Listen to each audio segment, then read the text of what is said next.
Well, having had that had the Katrina and Rita experience in Louisiana, where two major storms like that in one season, in a small area like this, it took a toll on our staff here at Louisiana Baptist Convention. The state director, after that, retired. Many times, in fact, within 2 years, most of the pastors that went through a storm like that would leave and go to another type of service or another state to serve. And we had that happening right here in Louisiana as well. I was working in New Orleans helping to rebuild New Orleans Seminary when I was approached by Joe McKeever and Keith Manuel, who both were in leadership positions there in the New Orleans area, and they approached me about being considered for the position I have now as the state director for disaster relief.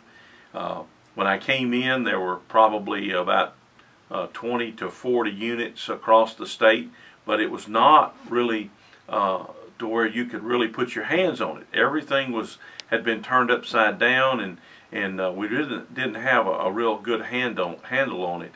So what I did, I came in and began to establish it as if it were a new work, and establishing memorandums of understanding between each unit.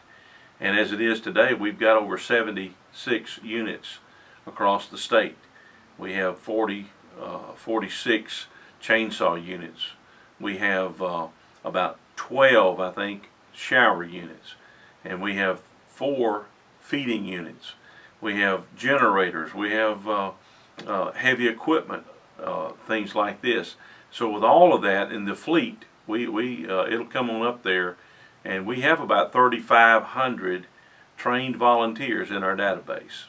And someone says, well, why do you need so many volunteers? Well, it's because when the time comes to call on these people, it takes about 10 or 11 calls before we get one person who can go. You're dealing with a very fast-paced society. We're dealing with people who are involved in their families. Some of them have health issues.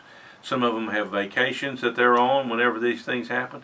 You never know who's going to respond when you call, but you make the calls anyway and try to get a team together.